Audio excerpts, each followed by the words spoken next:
Hello everyone, I'm Hillary with Dominion Tea, and today we're going to do February's at-home flight, and we're celebrating the Chinese New Year. So this year it kicked off at the tail of January, on January 26th. For those of us in the United States, we don't appreciate just how big this celebration is for Asia, and especially for the country of China. So to move a billion people around, get them out of the cities and back home into the rural countryside to visit mom and dad takes a week in China. So if we complain about bad traffic here for Thanksgiving, we've got nothing. It's an amazing amount of movement for people and a huge celebration. And part of the celebration, of course, includes tea.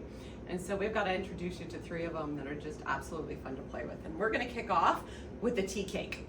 So, and especially a white tea cake. So white tea cakes have now been around for about 30 years. The one we have put into this flight is a beautiful Shoumei out of 2016. And it is coming out of Fujian, China. So it has been pressed into a cake. You're gonna get 14 grams in the packet, enough to make you 3 cups. So you may have to break some of it apart, get you to 3 grams. What's great about aged white is you're gonna pick up that floral like you're supposed to. The finish, however, is going to be a little on the woody, and your mouthfeel is going to be thicker because of the aging process, okay? You're going to notice it brews a creamy yellow, not kind of that pale yellow that you're used to on a fresh or an annual white.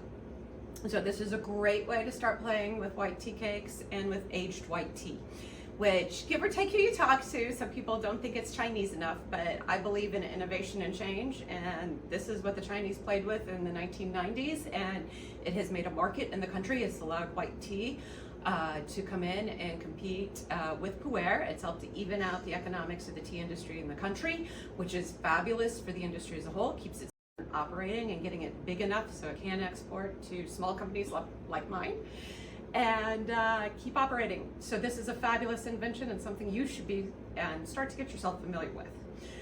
In the middle is Fenghuang Dancong. So this is a Dancong oolong out of the Guangdong province of China. So we're talking southeastern China, out of the Phoenix Mountains, hence its name.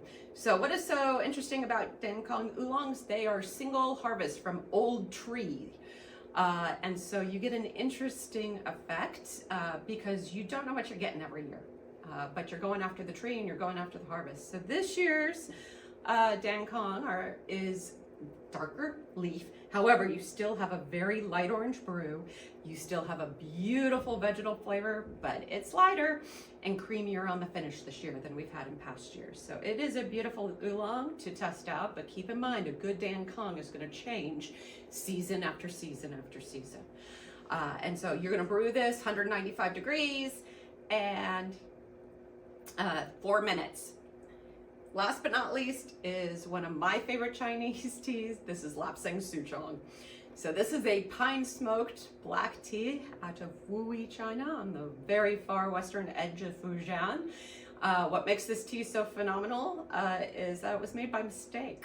So around the time that the Portuguese arrived on the shores of China, it was in the middle of a civil war for the imperial throne, and the tea masters in the region had tossed their tea leaves into a smokehouse and pretty much declared them dead, just to keep them out of the hands of the soldiers.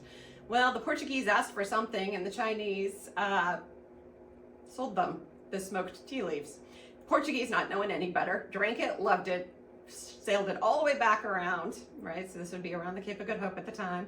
Keep in mind, 6 months if everything goes in their favor to get from the shores of China into Portugal. And 6 months, they bring the tea back into Portugal and into Spain, and it makes its way into England, and guess what? Everybody loves it. It's a success. And so back the Portuguese go to China to get more, now accompanied by the Dutch East India Company and ultimately by the British. And it becomes Westerners' tea. To this day, it is still the only tea produced in China where more is exported than consumed in country. Good lapsang, I will tell you, is pine smoked. You will find other versions of lapsang out on the market. Be aware that are cedar smoked, or they have an artificial flavor applied to them. So do make sure where you're getting your lapsang from, because I will tell you that pine smoke creates a beautiful full finish on this black tea. And if you can handle that smoky nose, it's slightly sweet and it will hold. I drink mine straight, but I will tell you it will hold cream and sugar. and it's fun to enjoy, so you brew it as a black. And so this February, enjoy the Chinese New Year. Hit the subscribe button so that you can be notified when we add more videos to our channel, and check out the highlighted videos to learn even more about tea. And last but not least, you can check out all of the teas we talk about in our videos at dominiontea.com.